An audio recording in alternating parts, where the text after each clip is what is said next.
த subsidiary alliance. Subsidiary alliance அப்படிங்கிறது துணைப்படை திட்டம். So இது வந்து பார்த்திங்கன்னா 1798 வந்து கொண்டு வரப்பட்டது. The Lord Wellesley introduced the system of subsidiary alliance to bring the princely states under the control of the British. அதாவது லார்டு வெல்லஸ்லியால் இந்த சிஸ்டமானது கொண்டு வரப்பட்டது. இந்த சப்சிடரி அலையன்ஸ் அப்படிங்கிறது துணைப்படை திட்டம். இந்த திட்டமானது கொண்டு வரப்பட்டது. யார் இன்ட்ரடியூஸ் பண்ணால்? The Lord Wellesley.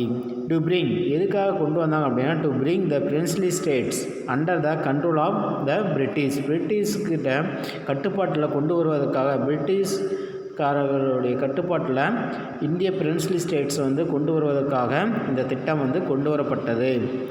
It was the most effective instrument for the expansion of the British territory and political influence in India. அதாவது expansion of the British territory and political influence in India. அதாவது இந்தியாவில் ஆங்கிலேய ஆட்சியை விரிவுபடுத்தவும் அரசியல் அதிகாரத்தை வந்து ஏற்படுத்தவும் இத்திட்டம் மிக சிறந்த ஒரு எஃபெக்டிவ் இன்ஸ்ட்ருமெண்ட்டாக விளங்கியது. The princely state was called the protected states. Okay. Next, it was the duty of the British to safeguard the state from external aggression and to help its ruler in maintaining internal peace. அதாவது படையெடுப்புகளில் இருந்து, அதாவது வெளிநாட்டு படையெடுப்புகளில் இருந்து சுதேச அரசுகளை வந்து காப்பாற்றுவதும் உள்நாட்டு அமைதியை வந்து நிலைநாட்டுவதற்காகவும் பிரிட்டிஷாரால் உடைய கடமை என்ற நிலை உருவானது. Main features of subsidiary alliance. அது முக்கிய சிறப்பு அம்சம். இந்த துணைப்படை திட்டத்தினுடைய முக்கிய சிறப்பு அம்சம் என்னென்ன? The first point, an Indian ruler entering into this alliance with the British had to dissolve his own armed forces and accept British forces.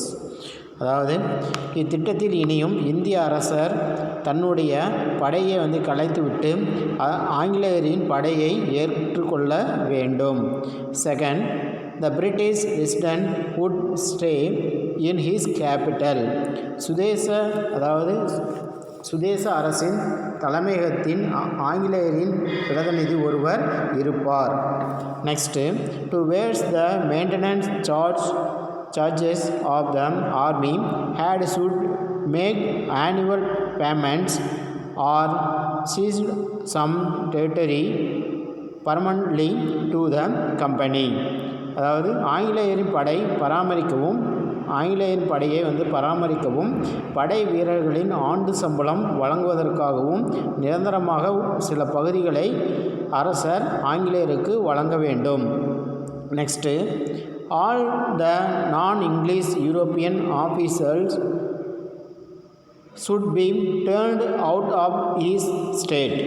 So நாட்டை விட்டு வெளியேற வேண்டும். யாரெல்லாம் பிரிட்டிஷ்காரர்களோ இல்லையோ அந்த நாட்டில், ஸோ அவங்க எல்லாமே அந்த பகுதியை விட்டு வெளியேற வேண்டும். மற்ற நாட்டுக்காரர்கள் வந்து இருந்தாங்க அப்படின்னா அந்த பகுதியை விட்டு அவங்க வெளியேற வேண்டும். Next, the native ruler should deal with the foreign states only through the English company. சுதேச நாட்டு அரசர் ஆங்கில கிழக்கிந்திய கம்பெனியின் அனுமதி பெற்ற பின்னரே அயல்நாட்டுடன் ஒப்பந்தம் செய்ய வேண்டும். Next, the British would undertake the defend the state from internal trouble as well as the external attack. அதாவது அந்நிய அரசுகளின் தாக்குதல் மற்றும் உள்நாட்டு கலவரம் நடைபெறும் பொழுது பிரிட்டிஷ் ஈஸ்ட் இந்தியா கம்பெனி அந்நாட்டை பாதுகாக்கும். ஓகே, இதுதான் வந்து main features of subsidiary alliance. Okay, next, merits of the British. Merits for the British.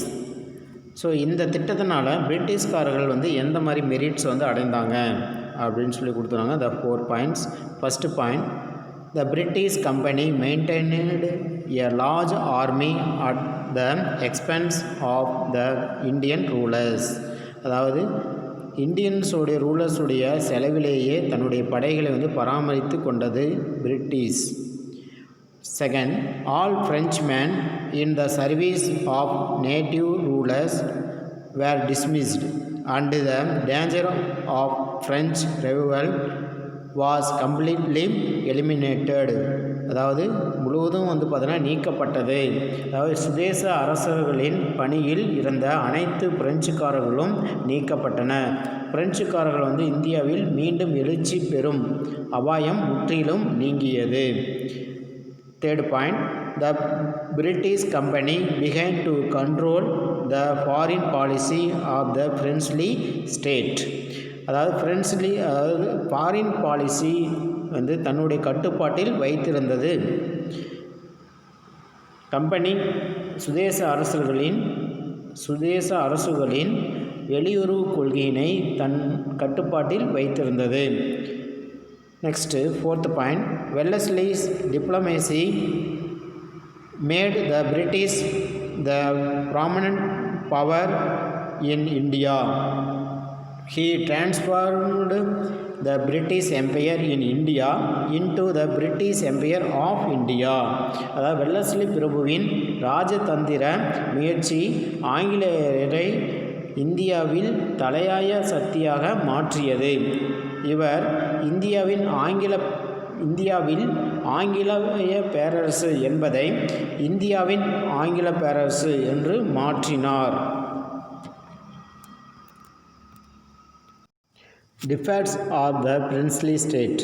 So இந்த திட்டத்தினால இந்திய அரசர்கள் வந்து பார்த்தோன்னா எவ்வாறு பாதிப்பு அடைந்தார்கள், என்னென்ன டிஃபெக்ட்ஸ் வந்து ஏற்பட்டது அவர்களுக்கு அப்படின்னு சொல்லி கொடுத்துருவாங்க. த சப்சிடரி அலையன்ஸ்னால் மேட் த இந்தியன் ரூலர்ஸ் வீக்காக ஆனாங்க. அண்ட் அப்ரெசிவ் அண்ட் இர்ரெஸ்பான்சிபிள், அதாவது பொறுப்பற்றவர்களாக ஆனார்கள்.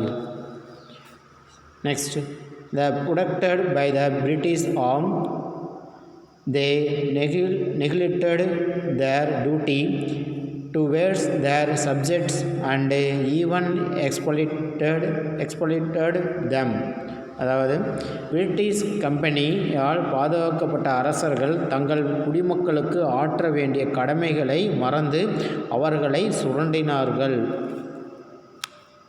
இந்த சப்சிடி அலையன்ஸில் சேர்ந்த இந்தியன் ஸ்டேட்ஸ் என்னென்ன அப்படின்னு சொல்லி தட் பாக்ஸ் கொடுத்துருவாங்க பாருங்கள். ஹைதராபாத் 1798லேயும், நெக்ஸ்ட் அதை தொடர்ந்து ஃபாலோடு பை த தஞ்சாவூர் 1799லேயும், அவுத் 1801லேயும், பீஸ்வா 1802லேயும், போன்ஸ்ல வந்து 1803லேயும், குவாலியர் 1804, இண்டோர் 1817, ஜெய்ப்பூர், உதயப்பூர் அண்டு ஜோத்பூர் ஸோ 1880லேயும் இந்த சப்சிடி அலையன்ஸ் துணைப்படை திட்டத்தில் வந்து ஜாயின் பண்ணிச்சு, சேர்ந்தது. நெக்ஸ்ட்டு டாக்ட்ரின் ஆஃப் லேப்ஸ், வாரிசு இழப்பு கொள்கை. டாக்ட்ரின் ஆஃப் லேப்ஸ், வாரிசு இழப்பு கொள்கை. இந்த வாரிசு இழப்பு கொள்கை அப்படிங்கிறது பார்த்திங்கன்னா லார்டு டல்ஹவுசி அப்படிங்கிறது தான் கொண்டு வந்தார். Lord Dalhousie was one of the chief architect of the British empire in India, ஒரு முதன்மையான சிற்பி. ஹீ வாஸ் ஆன் இம்பீரியலிஸ்ட், அதாவது இவர் ஒரு ஏகாதிபத்தியவாதி.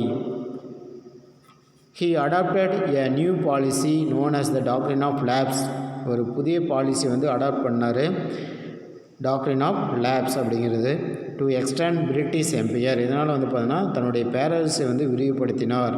He made use for this precedent and declared in 1848 that if the native rulers adopted children without the prior permission of the company, only the personal properties of the rulers who go to the adopted sons and the kingdoms would go to the British paramount power.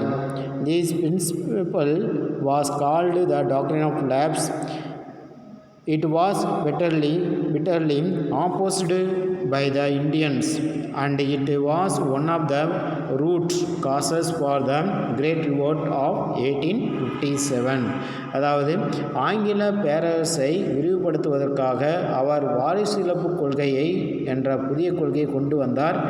1848 அவர் அறிவித்த இக்கொள்கை சுதேச மன்னர்களின் ஆங்கிலேயரின் அனுமதியின்றி, அதாவது இந்த doctrine of lapse அப்படிங்கிறது என்ன அப்படின்னா, சுதேச மன்னர்களின் ஆங்கிலேயரின் அனுமதியின்றி வாரிசுகளை தத்தெடுக்க நேரிடும் பொழுது மன்னரின் சொத்துக்கள் தத்தெடுத்த பிள்ளைகளுக்கும் மன்னரின் ஆட்சி பகுதி ஆங்கிலேயரின் தலையாய சக்திக்கும் செல்ல நேரிடும் எண்ணப்பட்டது என்று சொன்னாங்க. இக்கொள்கையினை இந்திய அரசர்கள் கடுமையாக எதிர்த்தனர். அதாவது தத்து எடுக்கும் பொழுது அவங்களுக்கு பார்த்திங்கன்னா அந்த சொத்துல உரிமைக்கு, ஆனால் ஆட்சி செய்யக்கூடிய உரிமை அவர்களுக்கு இல்லை. அந்த அந்த அடாப்டட் சன்னுக்கு இல்லை. சொத்துக்களை தத்தெடுத்த பிள்ளைகளுக்கு மன்னரின் ஆட்சி பகுதி ஆங்கிலேயரின் தலையாய சக்திக்கு செல்ல நேரிடும் அப்படின்னு சொல்கிறாங்க. இக்கொள்கையினை இந்திய அரசர்கள் கடுமையாக எதிர்த்தாங்க. 1857 பார்த்திங்கன்னா பெரும் புரட்சியானது ஏற்பட்டது. கிரேட் ரிவோல்ட் ஆஃப் 1857 ஏற்பட்டது. அதுக்கு பார்த்திங்கன்னா ஒரு root the doctrine of lapse. Next so அப்போ டாக்ட்ரின் ஆஃப் லேப்ஸ்னால அந்த பாலிசினால் என்னென்ன ஸ்டேட்ஸ்லாம் பார்த்தீங்கன்னா டல்ஹவுசி அனெக்ஸ் பண்ணார் அப்படின்னு சொல்கிறாங்க. சதாரா அப்படிங்கிற ஸ்டேட் அனெக்ஸ் பண்ணார் 1848. Jaipur and Sambalpur 1849, Baghat in 1850, Udaipur in 1852, Jhansi in 1853 and Nagpur in 1854. Next factors for the success of the British. So factors for the success of the British. பிரிட்டிஷ்காரர்களுடைய வெற்றி பெற்றதற்கான காரணங்கள் என்ன? ஸோ என்னென்ன ஃபேக்டர்ஸ்னால அவர்கள் வெற்றி பெற்றாங்க நம்முடைய இந்தியாவில்? ஃபஸ்ட்டு கிரேட்டர் நேவல் பவர் மிகப்பெரிய கடல் வலிமை. டெவலப்மெண்ட் ஆஃப் டெக்ஸ்டைல், ஸோ நெசவு தொழில் வளர்ச்சி. சயின்டிஃபிக் டிவிஷன் ஆஃப் லேபர், அறிவியல் ரீதியாக பிரிக்கப்பட்ட தொழிலாளர்கள். Economic property and skilful diplomacy of the British, அதாவது பொருளாதார வளர்ச்சி மற்றும் பிரிட்டிஷ்காரர்களுடைய திறமை மிக்க டிப்ளமேசி மீன்ஸ் ராஜதந்திரம். Feelings for insecurity among the Indian merchant, இந்திய வாணிகர்களிடையே நிலவிய பாதுகாப்பின்மை உணர்வுகள். The inequality and ignorance of the Indian kings, அதாவது இந்திய அரசர்களின் சமத்துவமின்மை மற்றும் இக்னோரன்ஸ் மீன்ஸ் அறியாமை. Conclusion. The Battle of Plassey was the foundation of the British dominion in India. அதாவது battle of Plassey when started 1757 நடந்தது இல்லையா? ஸோ அந்த போர் தான் பார்த்தீங்கன்னா foundation of the British in India, அடித்தளம் அமைந்தது. பிரிட்டிஷ் இன் இந்தியாவுக்கு அடித்தளமாக அமைந்தது. The companies administration was not for the interest of people, மக்களுக்கு பார்த்தீங்கன்னா ஈஸ்ட் இந்தியா கம்பெனி நிர்வாகம் மக்களின் நலனின் அக்கறை செலுத்தலை. மக்களினுடைய நலனில் not for the interest of people. It was imperialistic, அதாவது ஏகாதிபத்திய எக்ஸ்பாண்டலிஸ்ட், அதாவது விரிவாக்க மற்றும் எக்ஸ்ப்ளாய்டேட்டிவ் சுரண்டுதல் கொள்கையை கொண்டிருந்தது. It brought more Indian territories under British domain through subsidiary alliance and doctrine of lapse. இந்த கம்பெனி பார்த்தீங்கன்னா துணைப்படை திட்டத்தின் மூலமாகவும் த டாக்ட்ரின் ஆஃப் லேப்ஸ் மூலமாகவும் இந்தியாவில் பெரும்பான்மையான பகுதிகளை ஆங்கிலேய ஆதிக்கத்தின் கீழ் கொண்டு வந்தது. This policy led to a South Indian rebellion. So இந்த கொள்கைகள் எல்லாமே அதாவது subsidiary alliance and doctrine of lapse so போன்ற கொள்கைகள் எல்லாமே வந்து பார்த்திங்கன்னா சவுத் இந்தியன் ரெபுலியன் தென்னிந்திய கழகத்திற்கு இட்டு சென்றது 18,800 to 1801. Vellore Rebellion 1806 and the Great Rebellion 1857. Recap. Siraj-ud-Dowla ascended the throne of Bengal. Bengal வந்து அரியணை ஏறினார். Next, second, on 9th February 1757, Treaty of Alinagar was signed. The Carnatic Wars, which spanned from 1746 to 1763, Tipu agreed to pay 3.6 crores of rupees to the East English as war indemnity. Wellesley declared war against Tipu in 1799. Cornwallis established a system of circles or danas, each was headed by a Taroga. Sir Elisha Imbe was the first Chief Justice of the Supreme Court at Fort William in Bengal. Lord Wellesley introduced the system of subsidiary alliance to bring the princely states under the control of the British. Lord Dalhousie was one of the chief architects of the British Empire in India. Evaluation. First, choose the correct answer. Note பண்ணிக்கங்க. The first question, the ruler of Bengal in 1757 was dash. So answer Siraj-ud-Dowla. Second question, the Battle of Plassey was fought in dash 1757. Third question, which among the following treaty was signed after Battle of Buxar? So answer A, Treaty of Allahabad. Fourth question, the Treaty of Pondicherry brought the dash Carnatic War to an end. So answer second. Fifth question, when did Hyder Ali crown on the throne of Mysore? So answer 1761. Sixth question, Treaty of Mangalore was signed between dash. So answer C, the British and Tipu Sultan. Seventh question, who was the British Governor General during the Third Anglo-Mysore War? So answer C, Lord Cornwallis. Eighth question, who signed the Treaty of Bassein with the British? So answer A, Bajirao II. Ninth question, who was the last Peishwa of Maratha Empire? So answer B, Bajirao II. Tenth question, who was the first Indian ruler to join the subsidiary alliance? So answer B, Hyderabad. Fill in the blanks. First question, the Treaty of Alinagar was signed in 1757. Second question, the commander-in-chief of the Siraj-ud-Dowla was dash Mir Jafar. Third question, the main causes for the Second Carnatic War was dash the issue of succession. Fourth question, dash adopted the policy of doctrine of lapse to extend the British Empire in India.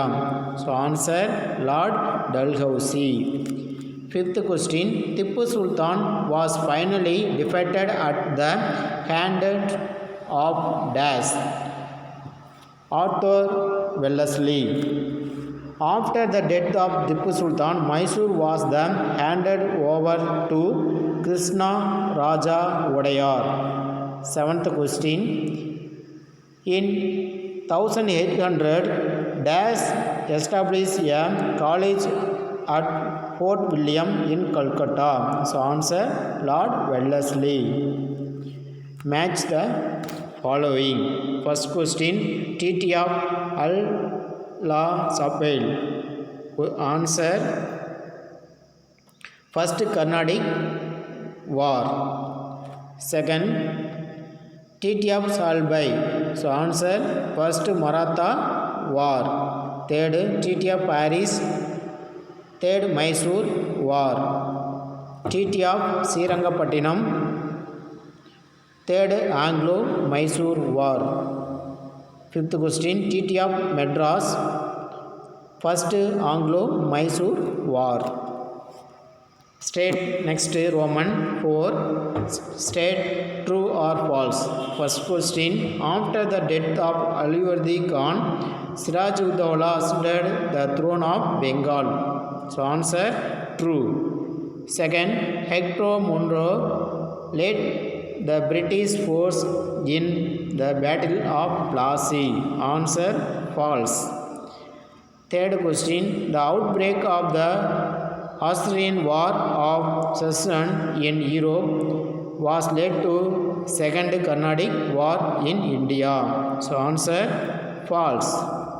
Fourth question. Sir Elisha Inbay was the first Chief Justice of the Supreme Court at Fort William in Bengal. So answer true. Fifth question. The police system was created by Lord Cornwallis. So answer true. Next Roman 5. Which one of the following is correctly matched? So எந்த statement பார்த்தீங்கன்னா கரெக்டாக match ஆகிருக்கு இந்த இது அப்படின்னு சொல்லி கேட்டுக்கிறாங்க. So answer C. Battle of Wandiwash 1760. Okay, thank you.